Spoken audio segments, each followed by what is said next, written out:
pessoal, bem-vindas e bem-vindos a mais um episódio do Transmissão Direitos Humanos, o nosso podcast para pensar em estratégias de luta e nutrir afetos, apresentado por mim, que sou a Suhaili, por mim, que sou a Luísa, e pela Raquel, que hoje não está com a gente aqui no estúdio. Se você está chegando agora, o Transmissão Direitos Humanos é o nosso projeto, a nossa forma de compartilhar ideias sobre atuação em direitos humanos. A gente convida para reflexão sobre a prática ativista e sobre novas formas de atuação no campo. Nesses tempos difíceis, com muitos desafios, nós achamos mais do que nunca que quem trabalha com direitos humanos precisa ter esse momento de pausa e de reflexão para nós pensarmos sobre o que fazemos e também para nós estarmos próximos e nos apoiando. E para quem gosta do nosso conteúdo, agora é possível ser um assinante do Transmissão Direitos Humanos e nos ajudar também financeiramente a manter esse projeto. É só acessar o www.transmissãodh.com.br e entrar na nossa página para apoiar. Você pode contribuir a partir de R$5 mensais. E a gente tem para os assinantes um correio especial, que é uma forma de recompensa, além de outras possibilidades também, dependendo do apoio. E a gente faz um compartilhamento todo mês, gratuito, de um correio com recomendações para pensar a prática em direitos humanos. A gente envia uma série de dicas, de materiais e também a gente faz uma conversa muito especial aqui no podcast. Então, para começar, vamos comentar um dos textos muito interessantes que a gente compartilhou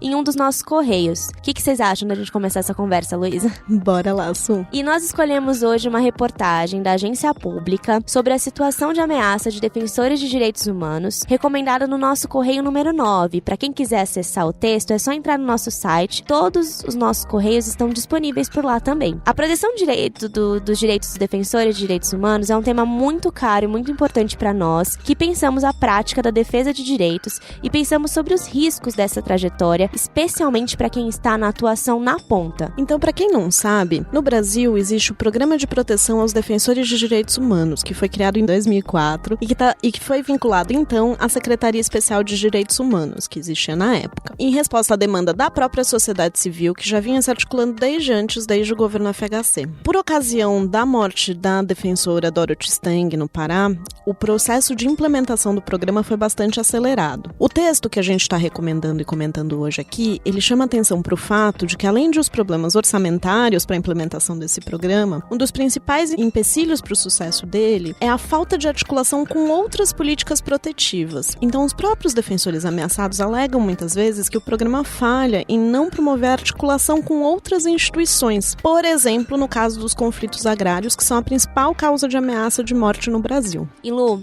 essa articulação ela é realmente importante porque tem uma mensagem por parte dos atores, especialmente quem trabalha na Justiça Civil, como a Justiça Global, que é entrevistada nesse texto da Agência Pública, de que a proteção de direitos humanos, de defensores de direitos humanos, ela só pode ser solucionada quando a gente olha, então, para a causa estrutural do problema que gera essas violações. E sem essa articulação de políticas, instituições, incluindo, por exemplo, o Ministério Público, o Judiciário, para encontrar uma solução, incluindo, inclusive, a Defensoria, no caso concreto, a gente pouco se avança nisso. Por exemplo, um dos casos especialmente comentados são os conflitos agrários pelo artigo, os conflitos fundiários. E como se menciona no texto, a aceleração, por exemplo, do laudo antropológico e da regularização fundiária nesses casos pode ser um importante instrumento no enfrentamento da violência. Então, obviamente, isso em um país em que a maioria das ameaças aos defensores de direitos humanos está relacionada aos conflitos agrários, a promessa do governo Bolsonaro de interromper a demarcação de terras indígenas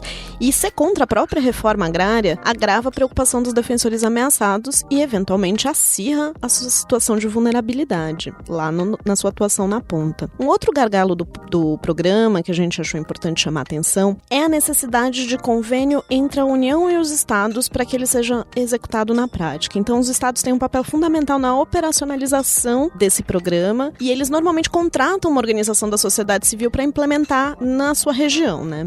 Então, no entanto, estados como o Pará, onde esse programa não está implementado pelo estado, ficam sob responsabilidade da equipe federal. E aí, o programa certamente tem dificuldades políticas, né, para sua adoção na prática. E isso realmente torna ele uma não unanimidade no país como um todo. E eu vou aproveitar para comentar também que em 2007, eu e a Raquel começamos a trabalhar para um diagnóstico para a Secretaria Especial de Direitos Humanos, que tinha como foco mapear as necessidades e demandas de proteção no Brasil para defensores de direitos humanos ameaçados. E a ideia era munir a política nacional com uma visão sistêmica sobre essas necessidades e sobre os problemas enfrentados também. E uma das ressalvas mais significativas que nós ouvimos já naquela época dos próprios defensores e defensoras é de que o mero afastamento dessa pessoa que está atuando na ponta e que sofre algum tipo de ameaça do local onde ela atua, não é uma medida suficiente nem razoável, porque ela pode justamente enfraquecer a luta e a articulação local e levar a um contexto de maior vulnerabilidade, justamente por esse afastamento. E o texto também ressalta isso e cita inclusive o caso da Mônica Benício, viúva da Marielle, defensora acompanhada por esse programa, como um exemplo da importância do não afastamento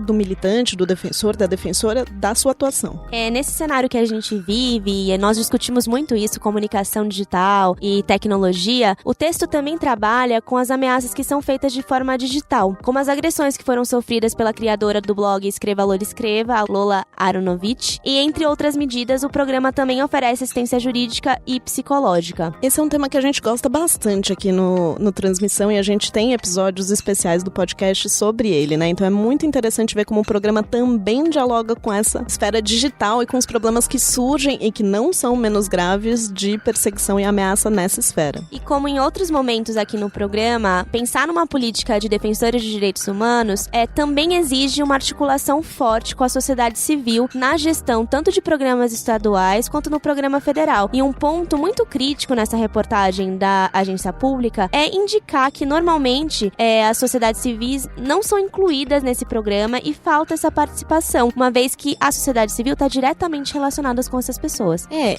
Eu acho que o texto chama bastante atenção para o fato de que nem sempre a gestão é feita pela sociedade civil, né? Apesar nos programas estaduais, embora elas participem e contribuam com muitas informações para essa prática, né? Para a prática bem-sucedida do programa. É bem difícil mesmo pensar tudo isso, especialmente no momento atual que nós estamos vivendo, em que existe uma perseguição na participação social em instâncias políticas, falta de uma legislação que estabeleça e obriga o Estado a cumprir o programa de proteção dos direitos de defensores de direitos humanos, tornando ele cada vez mais frágil. Atualmente tem um PL, que é o 4575 de 2009, que ainda tramita na Câmara dos Deputados, sem previsão de votação. Lu, o que você acha então da gente ir para a entrevista agora? Vamos receber a nossa convidada mais do que especial. Exatamente, para discutir esse tema também que é muito importante.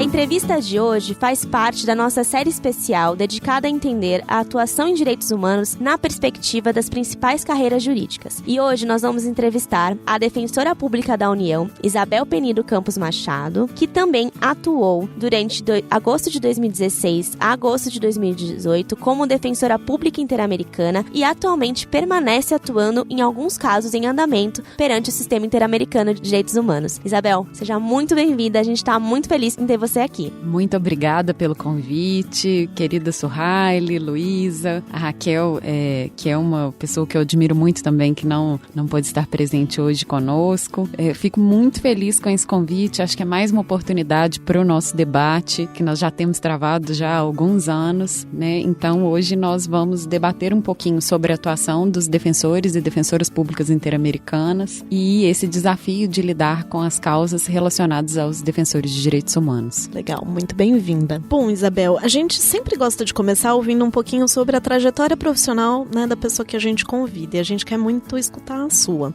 Então, por que você decidiu ser defensora pública da União? E em que momento você começou a se ver como militante na defesa dos direitos humanos na sua trajetória?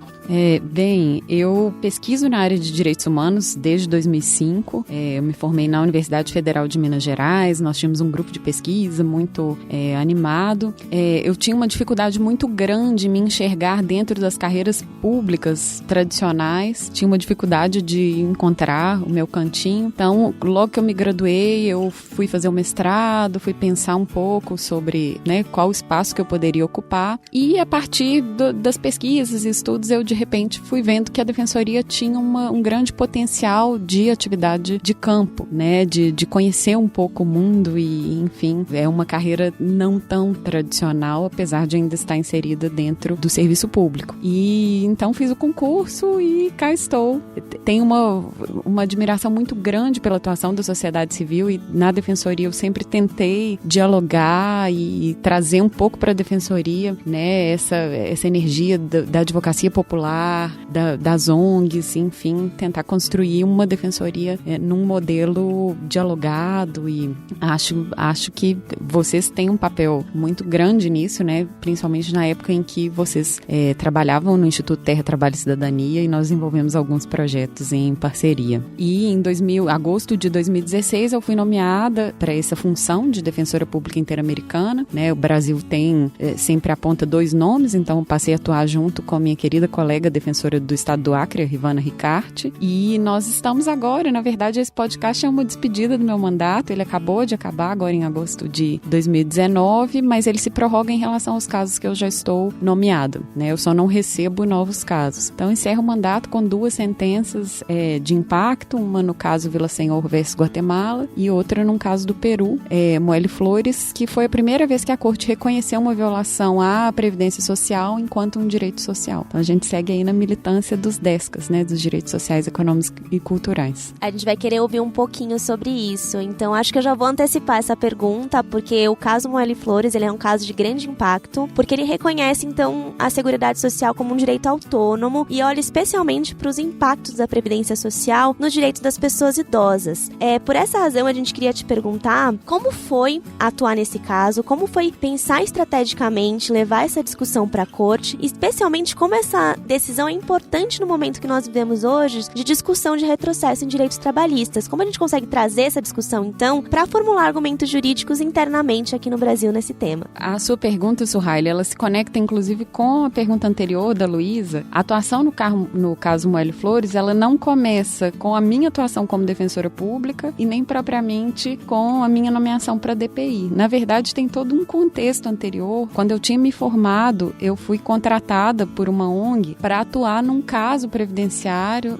Na época da reforma da Previdência do Brasil, vários sindicatos entraram no sistema interamericano questionando a cobrança de contribuição previdenciária dos inativos, e num caso que é inclusive citado, chama Mozap e outros contra o Brasil, foi uma decisão de inadmissibilidade da Comissão Interamericana, mas eu fiz um extenso estudo junto com um querido colega, Bruno Martins Soares, né, e nós apresentamos vários memoriais sobre esse tema, e foi uma atuação antes de ser defensora pública, numa época em que o sistema não estava aberto para uma discussão sobre direitos sociais, econômicos e culturais. Passa muito tempo, né, essa inadmissibilidade é de 2009, eu entro na DPU em 2012, por acaso minha primeira nomeação em um caso vem para o Moelle Flores, que resgata essa discussão. Inclusive o informe de admissibilidade do Moelle Flores é de 2010, então ela é logo após o caso Mozap, né, que é apontado por várias pessoas que têm estudado a evolução dos DESCAS como um momento em que o sistema não tinha essa porta de abertura.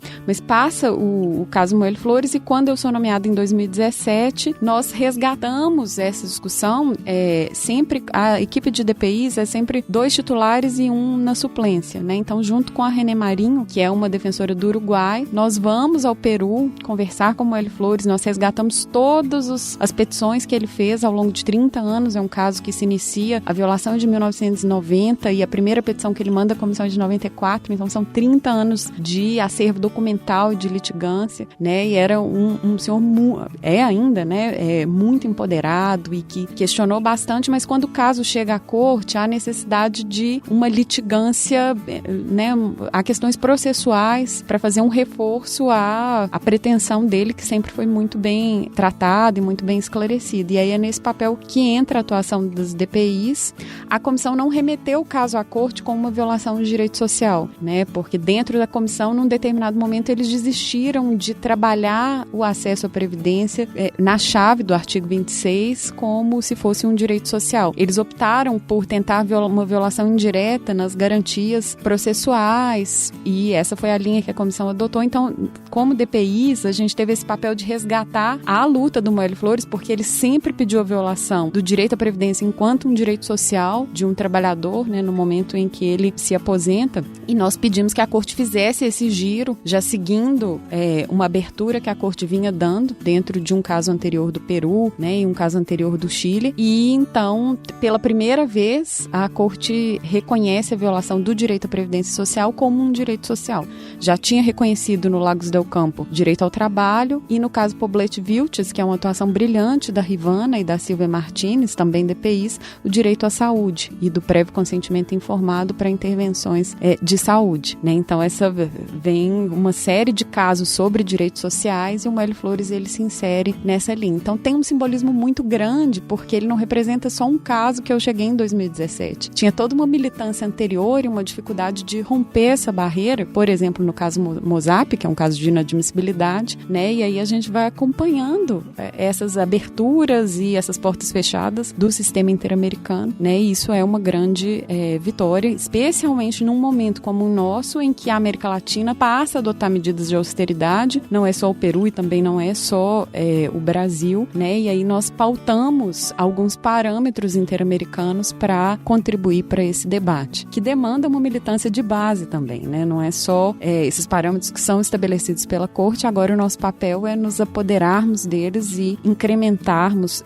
o debate local, nas localidades. Bom, Isabel, então é muito legal que você fez essa ligação com o seu histórico e a sua trajetória, isso é muito interessante de ver, eu gostei. E aí eu queria aproveitar e continuar falando um pouquinho da sua trajetória. A gente estava pensando, você teve algumas oportunidades de participar, né, durante a sua trajetória, de julgamentos simulados da Corte Interamericana de Direitos Humanos e outras atividades práticas, né, nessa formação. Você acha que essa metodologia de ensino em direitos humanos tem uma importância para que você tivesse contato com a temática, que mobilizasse argumentos na sua atuação depois como defensora, nos casos do Sistema Internacional de Proteção? Foram a minha participação, né, nas moot courts, principalmente em relação ao sistema interamericano, uma das mais tradicionais é a Inter-American Moot Court Competition, foram essenciais, né? Por exemplo, o Bruno Martins Soares, que eu mencionei o nome, que trabalhou comigo depois no caso Mozap, ele foi, nós trabalhamos juntos, nós nos conhecemos e passamos a estudar o tema juntos nesse período de moot courts, né? Quando eu cheguei numa das minhas audiências, no caso Vila Senhor, lá na corte, uma das advogadas da comissão, que é a principal advogada que representa, né, uma das principais advogadas que representam a comissão na corte, faz sustentações orais brilhantes,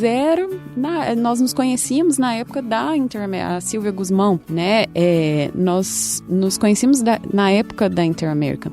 As pessoas que trabalham no sistema interamericano, muitas vezes elas passam por esse mecanismo de preparação, porque é um subsistema que é muito influenciado pela common law, por uma lógica de precedentes, né?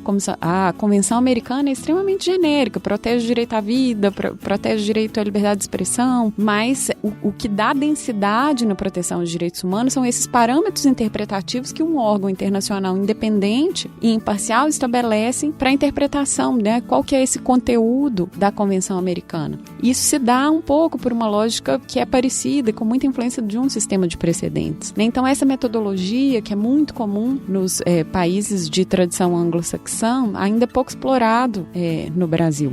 E eu acredito que é uma forma de capacitação para que a gente tenha condições de um desempenho em alto nível. Então, eu consegui encontrar ao longo da vida algumas pessoas que passaram por essas capacitações e elas também estão presentes na sociedade civil. O caso da Suhaili, da Raquel, é um exemplo disso. Nós nos conhecemos há muitos anos a partir, né, dessa pequena arena de debates que as pessoas também encontram algumas afinidades, alguns projetos em comum, né, formas de enxergar o mundo. E isso também se reverte depois em pesquisas, em afinidades, em projetos e outras atuações. Então, foi essencial, né? E todas as vezes que eu posso, eu tento retornar para a Inter-American para conversar com o pessoal que está começando, para dar um incentivo, né? E depois, muitas vezes, a gente vai se topando ao longo da vida.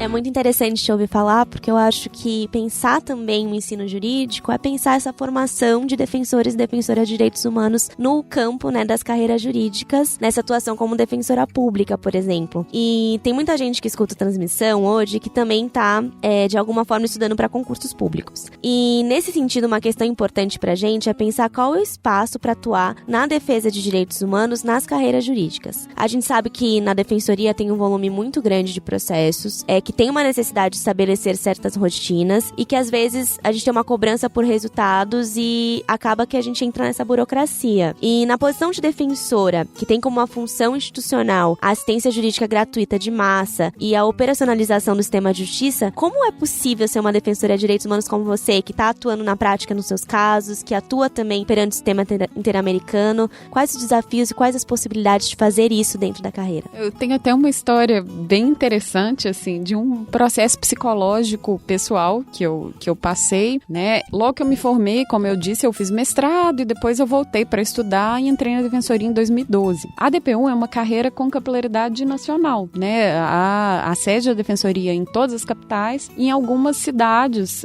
maiores ou em região de fronteira. E eu tomei posse em Manaus, pensando justamente isso. Eu não quero que o volume de trabalho, ficar afogada num volume de trabalho que eu não possa, né, ter uma atuação em direitos humanos, ter, né, uma certa militância. E só que eu fiquei, assim, muito feliz e foi a minha melhor época de atuação na vida. Acho que foi no meu primeiro ano em Manaus, porque cada caso que chegava me parecia um caso da Corte Interamericana, né? Eu vi que na nossa atuação local, na atuação de campo e a região norte, a DPU ainda é muito desestruturada, né? E tem casos extremamente, casos riquíssimos. Então eu via que vários casos que chegavam tinham um grande potencial, né, para a gente internalizar parâmetros, para a gente trazer discussões e eu acho que esse é o grande desafio, né? Então eu fiquei muito tempo, eu até abandonei uma época meus estudos de sistema interamericano para eu conseguir mergulhar de cabeça nesse desafio de me firmar e de entender qual que é essa identidade enquanto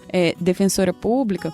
E depois de muito tempo eu me reencontrei, quando eu fui removida para São Paulo, eu consegui me reencontrar e compatibilizar, né, essa atuação e voltei para academia, enfim, para fazer uma pesquisa de forma mais densa e mais rigorosa. Mas depois da nomeação como DPI é muito interessante mencionar, porque inclusive meus colegas dentro da defensoria, eles imaginam que você é nomeado para defensor público interamericano, então você vai morar lá na Costa Rica ou em Washington, né, e fica lá com dedicação exclusiva para atuar nos casos. E isso não é o modelo de atuação do defensor interamericano. Nós cumulamos a função de defensor interamericano com a atividade fim e quando a corte nomeia para atuação em um caso, aí sim o defensor geral ele se compromete a me dar um afastamento pelo período do prazo processual. Então, durante esses 3 anos de mandato, eu exerci normalmente a minha atividade como defensora federal aqui na primeira instância né, na esfera criminal e quando vinham as intimações eu era afastado, então afastada para as capacitações. Isso é muito interessante porque casos paradigmáticos como os da Corte Interamericana, eles nos dão uma pressão da gente tentar dar o nosso melhor, tentar ser um momento de excelência, inclusive porque é uma vitrine, né, de atuação da defensoria, é uma vitrine de atuação profissional e isso exige uma dedicação, assim, que a gente mergulhe de cabeça. Mas me dava uma crise existencial porque, ao mesmo tempo, eu também fui nomeada aqui na Justiça Federal para atuar em algumas operações que tinham uma certa repercussão e que as pessoas que são defendidas pela defensoria tinham teses que, se bem trabalhadas, com o mesmo afinco que eu fazia como defensora interamericana, né, teriam uma certa chance de êxito. Isso me dava uma angústia muito grande de eu tentar também reverter aquele esforço e ter algum nível de motivação na minha atividade, né? Porque nós sabemos que quando há muitos holofotes, a gente tem, claro, um incentivo para atuar muito bem. E o grande desafio de atuação na defensoria é que a gente não seja engolido pelo trabalho e que a gente não dê o nosso melhor quando não tem ninguém olhando, né? E, enfim, a minha atuação como DPI, ela acabou repercutindo na minha atuação como defensora na esfera federal, porque eu tentei também, né, aí não sei se bem sucedido ou não, mas eu consegui alguns êxitos e também fiquei muito chateada com algumas derrotas que fazem parte parte da atuação criminal, mas eu tentei também não deixar a minha atuação de base se perder por meio desse grande holofote, né? E eu acho que toda pessoa que tem um certo compromisso em atuar na Defensoria Pública ou em qualquer outra atividade profissional tem que viver com essas angústias, né? A gente não pode ser excepcional só quando há holofotes. A gente tem que, e eu digo excepcional não como uma avaliação de alguém que olha o meu trabalho, mas eu tenho que sentir que dentro das minhas limitações, né, eu consegui desempenhar um trabalho que eu me orgulhe, né, que eu veja que ele tem o seu valor. Então, eu acho que esse é o grande desafio, a gente não ser engolido pelo volume de trabalho. E esse é o grande angústia de todo defensor público. Acho que qualquer defensor público que você conversar, Suhaile e Luísa, vocês ouvirão isso, essa angústia da gente não passar só a trabalhar com modelos, né, esquecendo os casos concretos.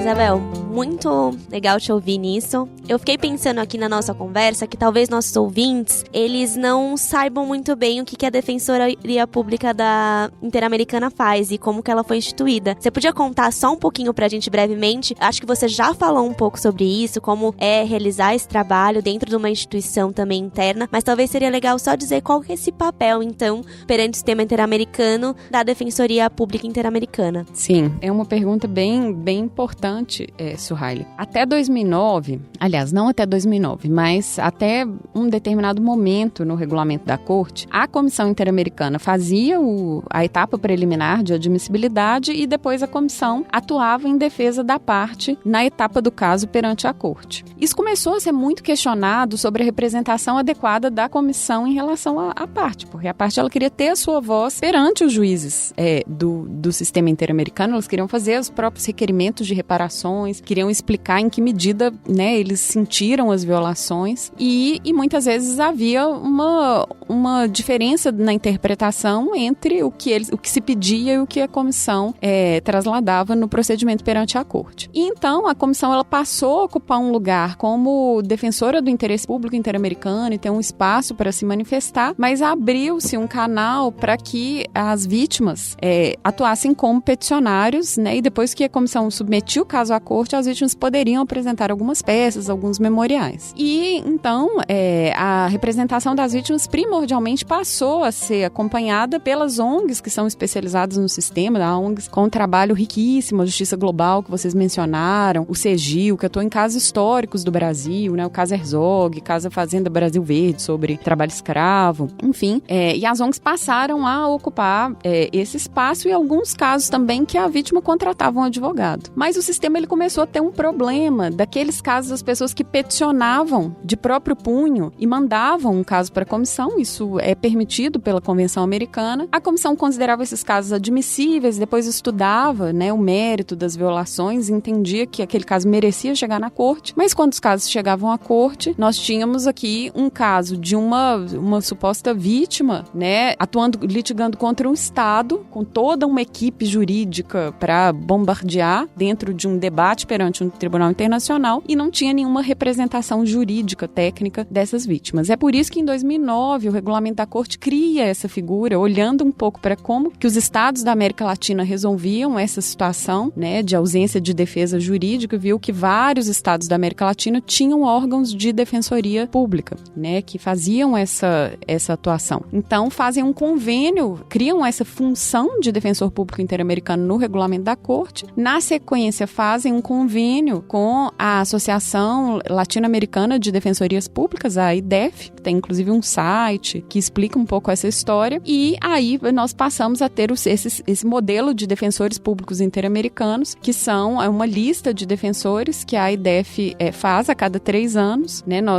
Eu entrei no 3º ciclo dos mandatos, teve um de 2009 a 2012, depois de 2012, aliás, de 2010 a 2013, 2013 a 2016, 2016 a 2019, agora entra no 4º ciclo dos mandatos desses defensores públicos interamericanos. Nos casos concretos, quando um caso chega à corte sem uma defesa jurídica, sem uma representação dessa defesa jurídica, a corte entra em contato com o peticionário e indaga ele se ele quer ser defendido, se ele quer um apoio de uma equipe de defensores públicos interamericanos. Se ele concordar, e foi o caso do Mali Flores, e foi o caso também da Vila Senhor, lá na Guatemala, então são nomeados 2 ou 2 defensores públicos interamericanos para acompanhar o caso e um suplente, né? E aí depois, em 2013, notou-se que alguns casos eram tão impactantes que eles precisavam de uma preparação jurídica anterior a essa etapa da corte. E aí, nos casos que já estavam em estado avançado na comissão, se criou a possibilidade também de nomear defensores públicos interamericanos. Depois da admissibilidade, eu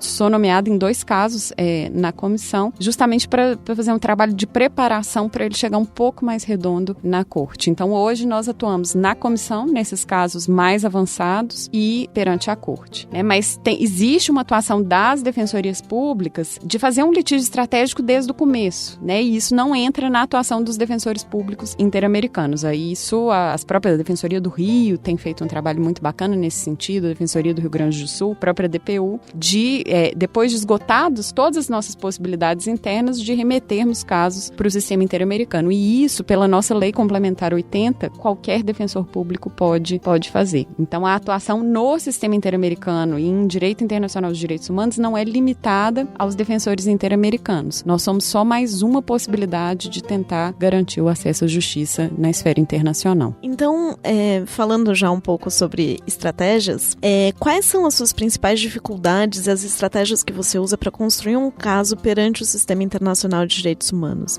E aí, qual a importância do contato com as vítimas de violações de direitos humanos na formulação dessas demandas? Eu acho que a Isabel começou a falar um pouco sobre isso no Mali Flores, mas pra gente seria muito importante também olhar como se dá isso em outros casos. Também acho que seria bem legal pra gente ouvir.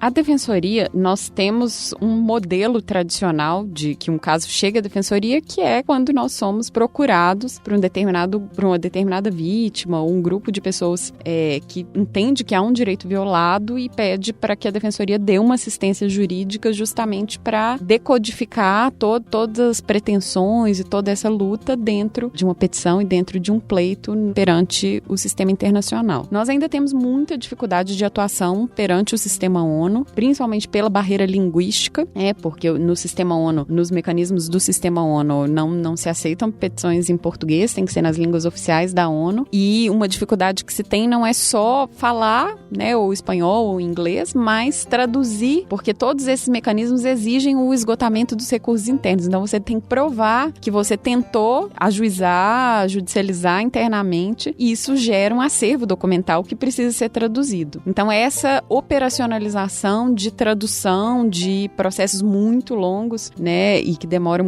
muitos anos, é extremamente difícil no sistema ONU. Mas já há alguns pesquisadores, entre eles o nosso amigo Davi Failde, que tem estudado esses caminhos no sistema ONU. O sistema interamericano, como o português é uma língua oficial, nós já temos uma facilidade grande, porque todo o acervo documental, ele acaba, né, sendo em uma língua já admitida pelo sistema ou pela Corte Interamericana. Então, a gente tem seguido o caminho do sistema interamericano. As possibilidades, elas não são apenas em casos concretos.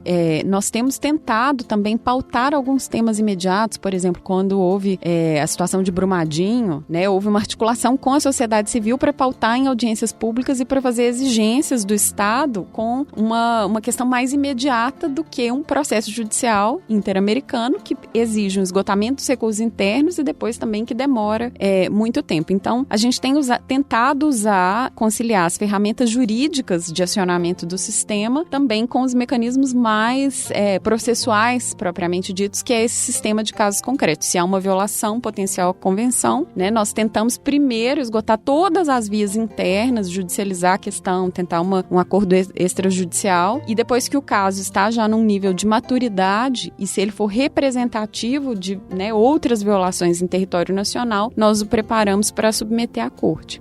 Então, há um processo de amadurecimento desse litígio, né? Não é simplesmente há uma violação e nós já julgamos esse caso na corte. Nós temos que fazer isso é algo que as defensorias têm começado a amadurecer. Eu acho que as ONGs que são especializados em sistema interamericano já têm uma estrada sobre isso. Nós temos que tentar detectar se aquele caso é ilustrativo de um contexto geral, né, e de um problema sistêmico e estrutural para tentar trabalhá-lo para levar ao sistema interamericano. E também eu acho que tem um papel muito grande das defensorias, né? Nós temos defensorias estaduais em todos os estados e a DPU na esfera federal de internalização desses parâmetros. Porque desde o caso Monacide e outros contra o Chile, a Corte estabelece que todo funcionário público, né, todo agente do Estado tem o dever de realizar um controle de convencionalidade, ou seja, de fazer a interpretação dos direitos convencionais que constam na Convenção de acordo com a interpretação que é dada pela Corte Interamericana. Então, nós temos esse papel de trazer no cenário local esses parâmetros interpretativos nos nossos casos concretos, para que nesse exercício de litigância interna a gente não precise chegar ao sistema internacional, né? Esse é um trabalho árduo, mas muito interessante, porque às vezes a gente consegue elevar o ônus argumentativo, a gente até pode perder a causa, mas a gente consegue elevar o nível do debate, a gente consegue trazer argumentos novos, a gente consegue demonstrar, por exemplo, casos de outros estados que não são propriamente do Brasil. Eu aprendi isso muito com o caso Villaseñor versus Guatemala, que discute a independência judicial e as interferências externas ao judiciário. Nós conseguimos notar alguns pontos cegos na nossa discussão interna, alguns pontos que ninguém discute. Quando a gente vai analisar um outro estado, aquilo é muito óbvio, né? A situação de ausência de independência judicial na Guatemala é presente desde os casos da década de 90. Eles têm mais de 27 casos em que a Corte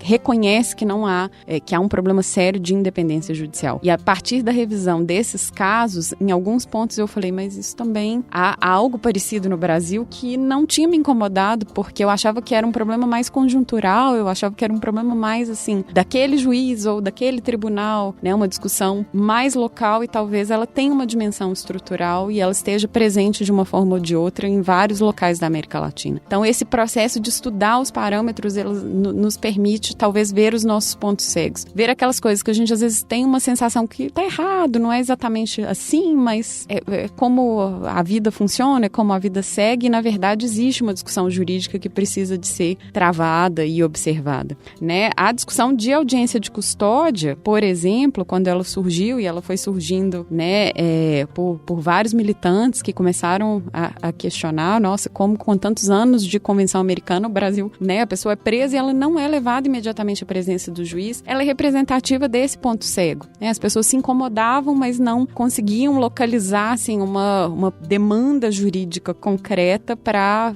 fazer em relação ao processo penal, e a partir de alguns casos da Corte, a partir desse estudo, de repente, né, se consegue dar uma forma para a pretensão e trazer isso para o cenário local. Então, acho que isso pode ser considerado como um exemplo.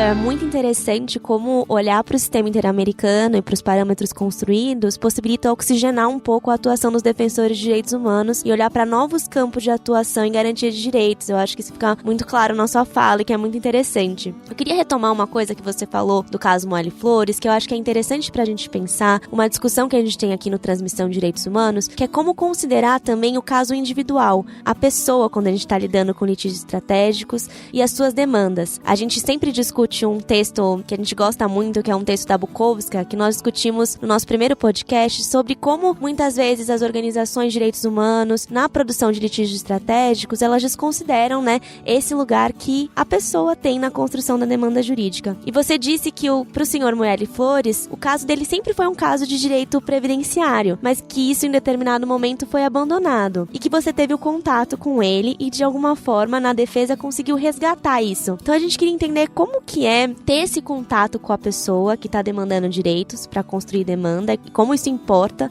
na construção de um caso, seja internamente como defensora, seja no cenário internacional, e de que forma, né, você entende que essa atuação do defensor público interamericano se diferencia um pouco da atuação que você disse, por exemplo, que essas grandes organizações têm, como Justiça Global, CERRIL, na atuação perante o sistema. São duas perguntas um pouco. São perguntas muito instigantes, Suhaili. Eu acredito acredito que talvez não exista nem tanto uma distinção da atuação de defensores interamericanos e das ONGs. Eu acho que é uma discussão que a gente precisa levar conjuntamente, a discussão sobre o protagonismo. Muitas vezes, né, o esforço que a gente dedica para estudar a jurisprudência, para ter um certo domínio sobre, né, o direito internacional dos direitos humanos, nos coloca numa posição quando, né, de repente a gente tem a oportunidade de trabalhar, seja numa ONG muito respeitada, seja, né, nessa função de defensor público interamericano, sem ver, a gente assume um certo protagonismo na litigância e esquece que aquele espaço, historicamente, do peticionário, aquele espaço, ele surgiu quando se discutiu que a comissão não fazia uma representação adequada, né? Que aquela pessoa que simbolizava uma grave violação dos direitos humanos precisava de ter um espaço para que sua voz fosse ouvida, né? E se nós nos colocamos num papel de protagonista sem entender exatamente qual é a demanda daquela pessoa, qual é a voz daquela pessoa, simplesmente a gente vai estar repetindo, né, o questionamento anterior que abriu aquele espaço de atuação para a sociedade civil ou para essa função de defensores interamericanos. Então, é um exercício muito difícil, porque às vezes aquela pessoa, né, no dia da audiência, ela quer ter um espaço de fala para contar a sua história, para contar a sua luta. E muitas vezes essa luta, ela não cabe dentro do marco fático que foi delimitado lá atrás, que por uma questão processual, né, faz um recorte naquele litígio. Então, eu acredito que o papel dos defensores interamericanos e das ONGs é um pouco um dever de informação e um dever de diálogo para a gente entender os limites, né? Uma vida inteira de militância, ele não cabe dentro de um procedimento interamericano. E isso é muito notado em alguns casos sensíveis. Por exemplo, um caso que eu não atuei, mas eu acompanhei bastante a litigância, o caso do Chucurus. A história, a riqueza da história do povo Chucurus, do processo de criminalização que eles sofreram e do processo, a longa demora para demarcação, ela não cabe dentro de um processo interamericano. Inevitavelmente, pontos importantes dessa história se perdem, né? E isso eu observei também no caso da Vila Senhor. O caso da Vila Senhor, ele se relacionava, era uma juíza que atuava com muita força em pautas contra-majoritárias nos anos 90 e 2000 na Guatemala, e como uma forma de interferência na sua atividade judicial, ela sofreu ameaças de morte, várias ameaças reportadas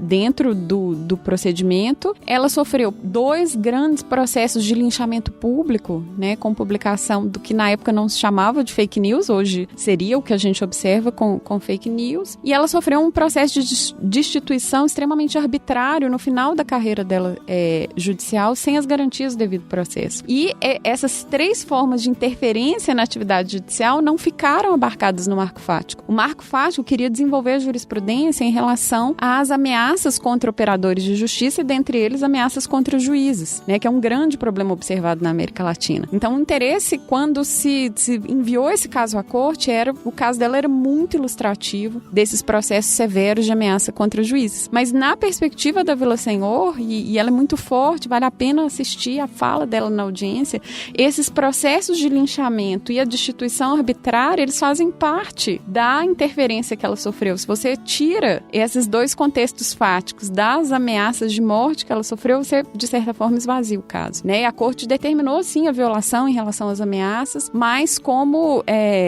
fez um recorte em relação aos processos de linchamento, disse que não tinham provas tão contundentes, e a destituição arbitrária também ficou fora do marco fático que a comissão enviou para a corte. Mas o nosso grande dilema era, e nós já sabíamos isso quando, né, pegamos o caso, que essas 2 partes elas não seriam possíveis de ser abordadas, mas no nosso processo de conversa com a Vila Senhor, ela disse que era importante fazer essa menção, e ainda que nós perdêssemos, ela queria ter a oportunidade do dia dela na corte, de explicar toda a trajetória e como que isso se relacionava. Então, nós construímos uma defesa pensando também que a audiência pública perante a corte é um espaço político de fala daquele ator. É mais do que só ganhar um caso, perder ou conseguir uma sentença de de mérito ou não, né, é um espaço político que a pessoa tem a chance de vocalizar para a América Latina aquele inconformismo que ela tem com uma violência histórica que ela sofreu, né? Então a gente tem que ter uma certa sensibilidade para, numa vontade de fazer um caso jurídico processualmente perfeito, né, a gente não, às vezes, matar a voz, não silenciar a voz. Eu acho muito bonito, eu acho a audiência pública da Villasenhor mais bonita do que a sentença que a Corte deu. A Corte deu uma sentença dentro do que processualmente, dentro das regras do procedimento, era possível dar. Tem muito respeito por esse pronunciamento da Corte. Mas a audiência, a meu ver, é o momento histórico do caso. Não é nem quando nós fazemos a nossa sustentação oral, que foi muito legal também, foi uma grande oportunidade, assim, na minha carreira profissional, que eu guardo com muito carinho, mas a fala da Villasenhor é o grande momento do caso, né? E houve um processo de preparação com ela, de resgate dessas memórias, resgate de 30 anos, né, de sofrimento, de ameaça, de um linchamento público que ela sofreu, né? E foi extremamente desgastante, mas é algo que eu guardo comigo na minha memória. E eu acho que é uma discussão que não é só dos defensores interamericanos, é uma discussão de nós que ocupamos aquele espaço lá, defendendo, né, essas pessoas.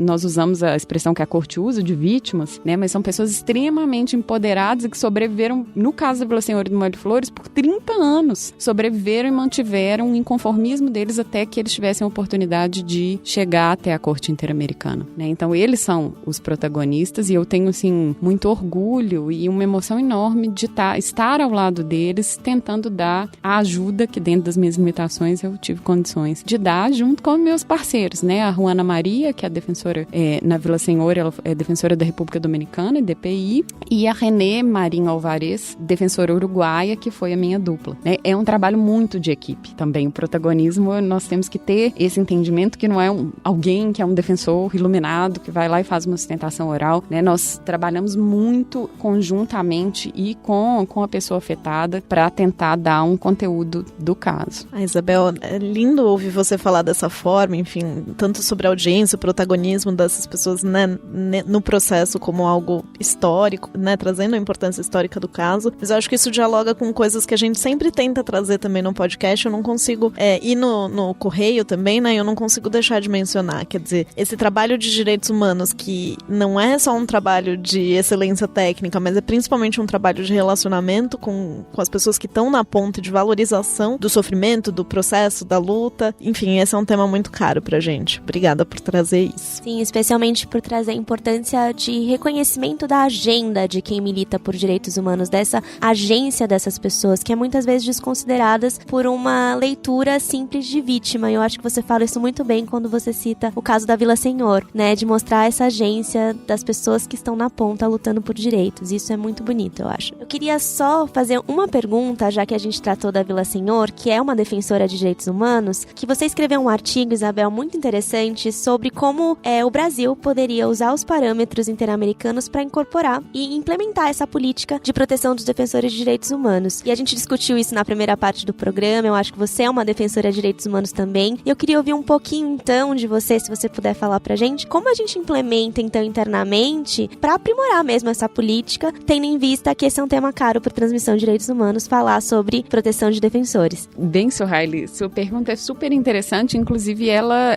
foi um ponto de discussão no caso Villasenhor, porque a Villasenhor, na condição de juíza, ela, na verdade, ela se encaixa numa categoria de operadores de justiça. E a Comissão Interamericana tem um informe fantástico para todo mundo que elabora como defensor de direitos humanos, que é sobre, né, os critérios para a proteção e promoção dos defensores de direitos humanos. A comissão, num determinado ponto, notou que alguns operadores de justiça que atuam em pautas contramajoritárias ocupam um espaço de ativismo como defensores de direitos humanos. E eles devem ser abrangidos por essa política de proteção a defensores de direitos humanos. E a comissão começou, então, a fazer essa ampliação da discussão, mas a Corte Interamericana ainda não ampliou esse parâmetro. A Corte faz um recorte. Quem é operador, quem está na caixa do operador de justiça, quem é defensor de direitos humanos. E no caso, no nosso trabalho, como essa questão do ativismo e essa vocação que a Maria Eugênia Villasenhor Velarde tinha para atuar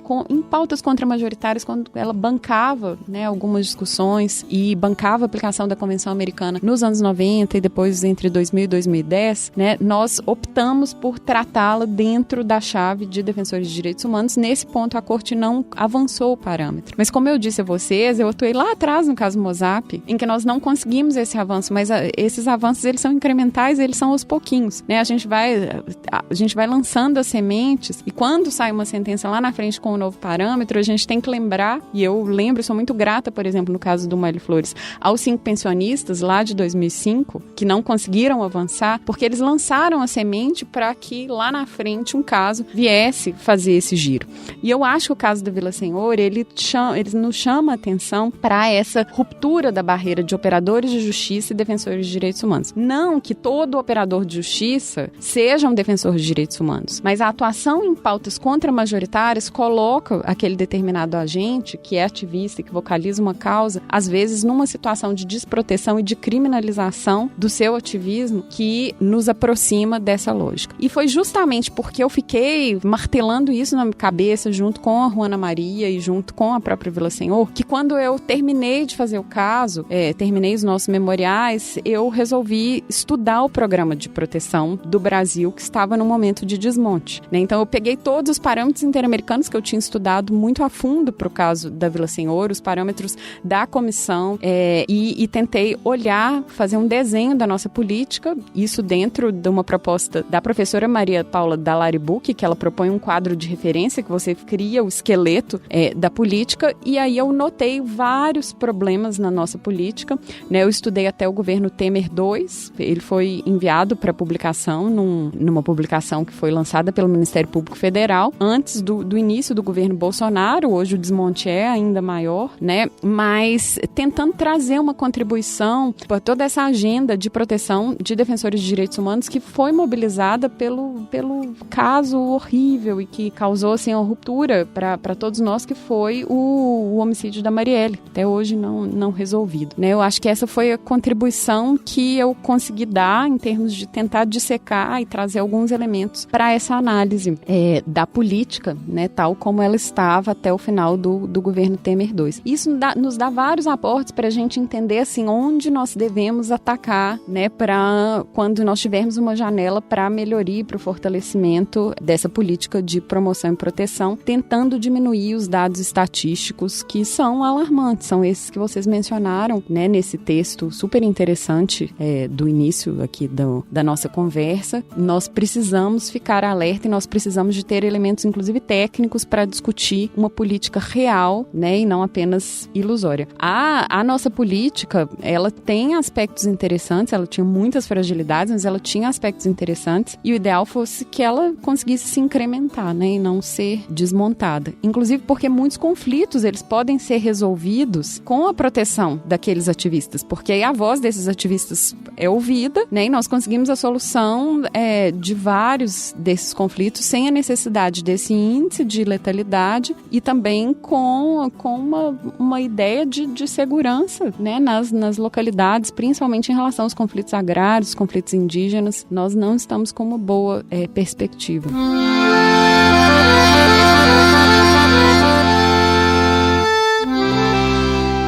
A gente agora vai passar para algumas questões que a gente sempre faz para todos os participantes que vêm aqui no programa. Bom, para começar, a gente queria conversar com você um pouquinho sobre o descrédito mesmo, né? A sobrecarga que a gente tem no trabalho, às vezes como defensor, militante de direitos humanos, e o quanto isso se agrava com o descrédito que esse trabalho às vezes recebe, né? E a gente sente que tem muitos ataques e dificuldades que a gente passa por isso e que a gente precisa sempre se motivar, continuar engajado nessa luta. Então a gente queria ouvir de você, Isabel, como que você se estimula a persistir como defensora de direitos humanos, como defensora pública nessa trajetória. Tem uma passagem muito bonita de um voto do Cansado Trindade no Massacres de Pueblo Belo, que ele relaciona a atuação em direitos humanos com o mito de Sísifo, né, que vai rolando a rocha morro acima, e quando tá quase chegando lá no topo a rocha desaba, e aí você volta a subir, e esse é o maior retrato da nossa atuação como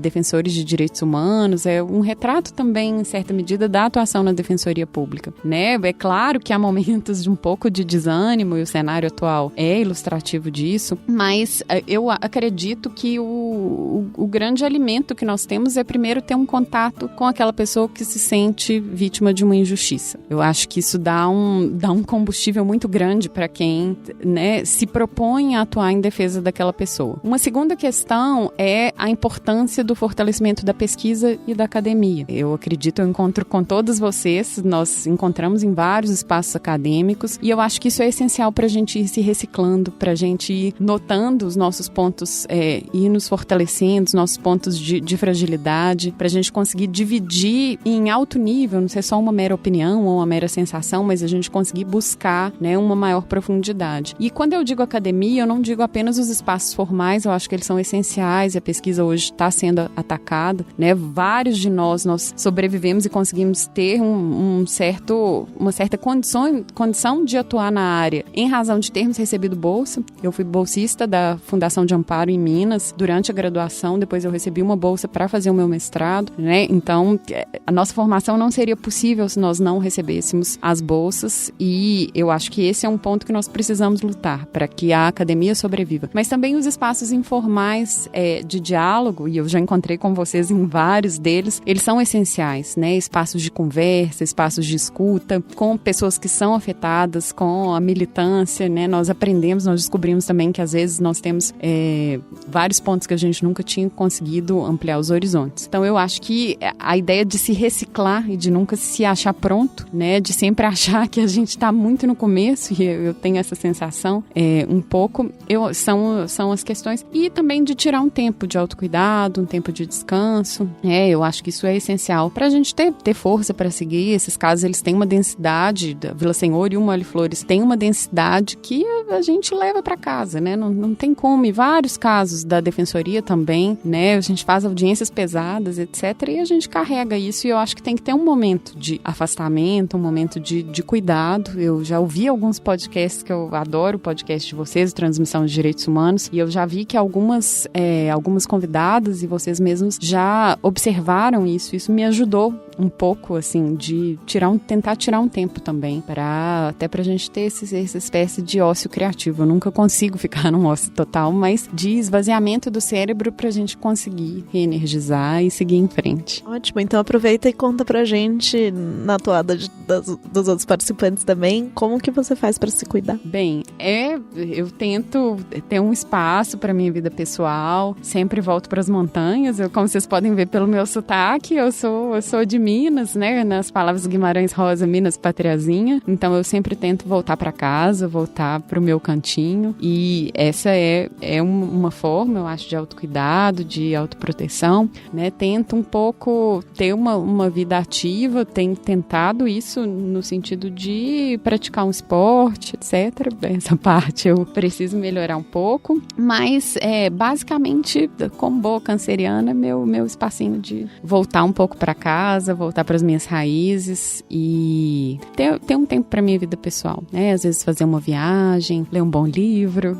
É um pouco clichê, mas são esses espaços de um pouco de meditação, né? Então são esses pequenos cuidados. Muito legal. Então vamos agora para o momento Faça Sua Transmissão de Direitos Humanos. Isabel, você acompanha a gente, você sabe que tem um momento final aqui no programa, que como a nossa ideia é fazer circular ideias em direitos humanos, estimular a prática de pessoas, a gente queria pedir para você fazer sua transmissão de direitos humanos recomendando uma leitura, uma obra de arte, uma música, o que você quiser, para que inspire outras pessoas a atuar na prática com direitos humanos. Ah, sim. Vou mencionar uma sentença da Corte muito inspiradora. Eu fiz menção a esse voto do Cansado Trindade, né, no massacre de Pueblo Belo, que é um voto belíssimo, é um dos votos quando ele já está despedindo do final do mandato dele na Corte. Eu me identifico um pouco, porque eu também, esse é um momento de despedida, né, do meu mandato como DPI, então eu recomendo a leitura desse voto do Cansado Trindade, que é um grande mentor. E tem também um livro da Vila Senhor, que chama Mirna Mack, Seu Encontro com a Justiça, que, enfim, eu tive a oportunidade de aprender um pouco com ela, com a vivência dela. A Mirna Mack é uma sentença da Corte Interamericana e a Vila Senhor, nos anos 90, determinou a prisão do executor do homicídio da Mirna Mack. Então, eu recomendaria esses dois textos, que são bem vinculados ao meu momento, né, de despedida do contexto interamericano. Um na voz de um juiz que foi muito influente, e é meu conterrâneo, e é um dos grandes professores de Direito Internacional dos Direitos Humanos, e outra subscrita pela própria protagonista da história, que é a Maria Eugênia Villasenhor Velarde. Muito obrigada, Isabel. Acho que todos nós saímos daqui inspirados por você, e eu queria te agradecer muito a sua presença. Eu também. A gente trabalha juntos há tantos anos, né? Todas nós já nos cruzamos em diferentes contextos e é muito bom poder fazer essa conversa aqui na transmissão. Muito carinho por essa gravação. Obrigada por ter vindo. É uma enorme alegria. Eu fico honradíssima e faço votos que esse podcast seja ouvido nacionalmente. Ele me reforça muito e me dá muito combustível para seguir em frente. Parabéns para vocês. Obrigada. Muito obrigada. Muito bom ouvir isso de você, porque a gente pensou nesse podcast justamente para isso. Sim, exato. Então, eu só queria tentar lembrar vocês para comentar, para dar um feedback sobre o programa, críticas, sugestões, nós estamos sempre muito abertas a isso, e compartilhar também nas suas redes sociais para ajudar para que esse programa chegue em mais pessoas, em mais ouvintes. E lembrando também que se você quiser se inscrever no Correio ou ajudar a gente também a manter financeiramente esse trabalho, é só entrar no www.transmissãodh.com.br. Muito obrigada. E até a próxima. Até a próxima. Até mais.